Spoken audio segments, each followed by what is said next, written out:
Hey guys, Brian delivers you the goods here, returning to you late tonight for this album review. I'm sorry that it took me a while to get to this album review for the next Iron Maiden album review that you guys have been waiting for Virtual 11, the 11th studio album in their discography that I got a chance to listen to for myself, see what I was going to think of Virtual 11 overall. So I'm going to discuss what I listened to for the 8 songs on the record and let you know my thoughts on this record overall. So basically, let's dive into this album review now.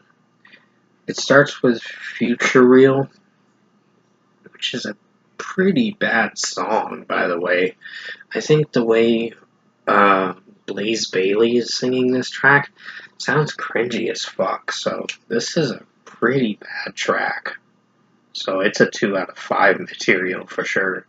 I I was so disappointed with it. I mean, the instrumentation's alright, but it's just the way it's synced, like how the melody is sounding and how Blaze Bailey is singing it. It's sounding cringy as fuck.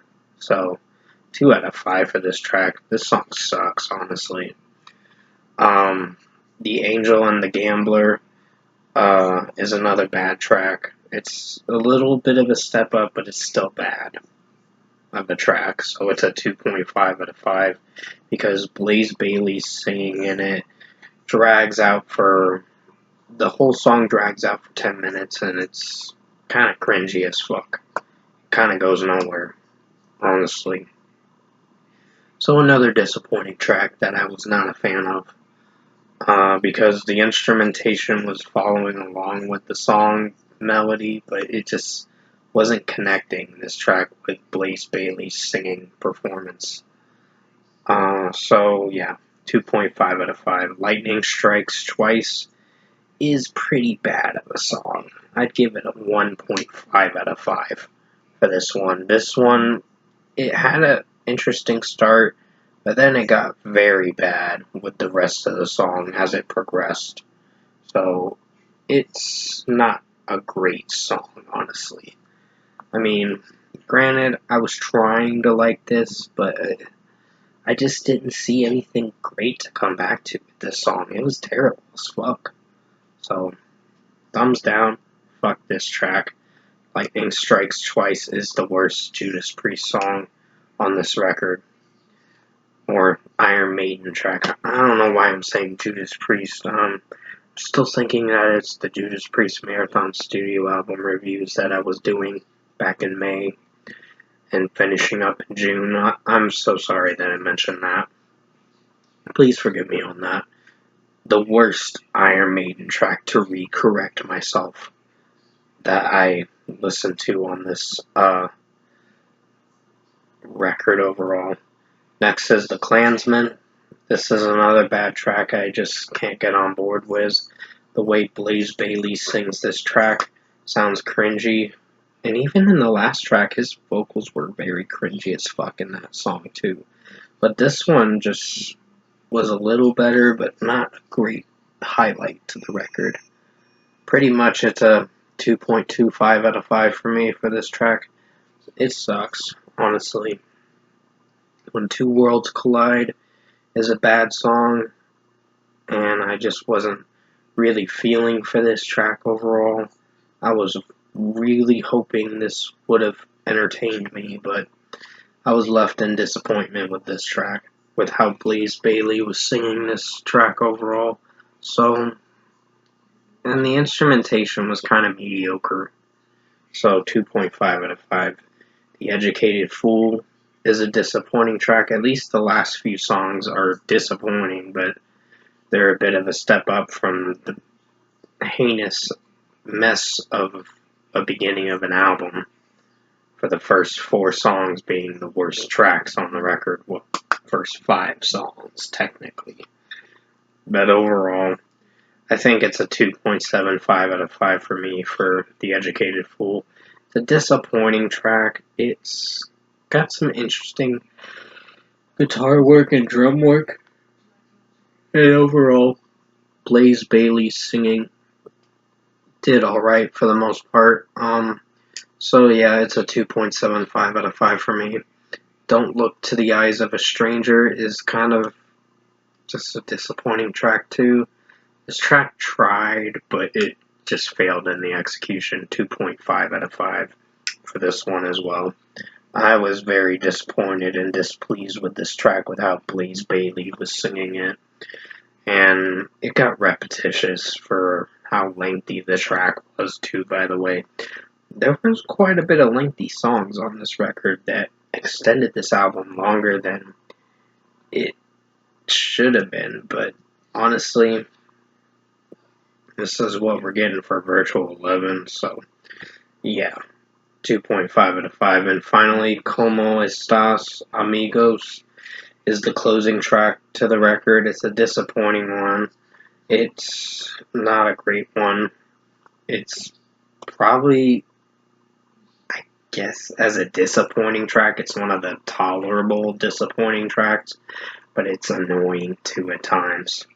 And that's a sad thing to say, honestly, because when you look at how structured this record is and how mixed and production is, the mixing and production is on this record, it's pretty bad, honestly. So, 2.75 out of 5 for Como Estas Amigos. Blaze Bayley's singing was disappointing overall, and I just was so displeased with this track.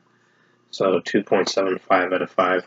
Overall, production, mixing, and execution wise, I do want to apologize for mentioning that I said it was Judas Priest's track. It's not Judas Priest's track. I'm thinking, at the time I was thinking that I was still doing the Marathon studio album reviews of theirs. My brain's been in a fog lately due to certain reasons. But other than that, it's just been quite a bit of a sluggish start of a week, honestly. So, yeah, overall, Iron Maiden Virtual 11 is a bad record. I will say that I was very displeased with this record. It's worse than No Prayer for the Dying. And that's sad, honestly, because when you look at this and No Prayer for the Dying, it's kind of like No Prayer for the Dying is a step up better than this. And this is the worst record in their discography that I've heard so far. But overall, this is what they went for. This is the last record with Blaze Bayley, which, granted, I would have said X Factor was better than this. A lot better than this. And that's sad, honestly, because I think Blaze Bayley did have more potential in the X Factor album than he did in this record. I think they tried too hard with this record to sound very cringy and edgy in this record, and this record played it too safe, but in the worst way possible. So if I were to give Virtual 11 its deserved score by Iron Maiden, it's a 3 out of 10. Fuck this record. It can go straight down the toilet and get flushed out like the rest of it. Because when in doubt, flush it out. Or flush them out. Basically. So, basically, I just was so disappointed with this record. I wish I could have liked this record a lot more. But most of the tracks were pretty bad. So, yeah, 3 out of 10 for Iron Maiden Virtual 11 for this 11th studio album. I'm sorry that it's a disappointing review, and I'm sorry that I did bring up the Judas Priest thing. I just said the wrong band's name that I was reviewing, and my head's been in a fog, like I said, due to certain reasons. Been in a bit of a depression, but I just... time heals, of course. It's just, there's been a lot going on outside of YouTube and also out of on YouTube where things have been happening, but I can't really say. But other than that, if you've already seen what's happened, then you know that certain people are posting about me, and I'm like, okay, whatever. But moving forward with my channel, I'm strictly going to stay with music and movie review topics from now on, because the toilet flush videos were fun for a time, but I kind of have to stop for a little while and take a break from it. But other than that, I hope you enjoyed this Iron Maiden Virtual 11 album review, and thank you guys for watching. I'll see you in the next Iron Maiden album review, which should be tomorrow, the next day, for Brave New World.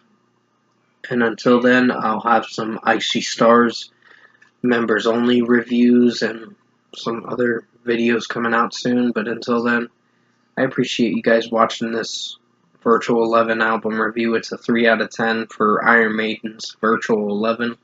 It was bad. And thank you guys for watching. Have a good night.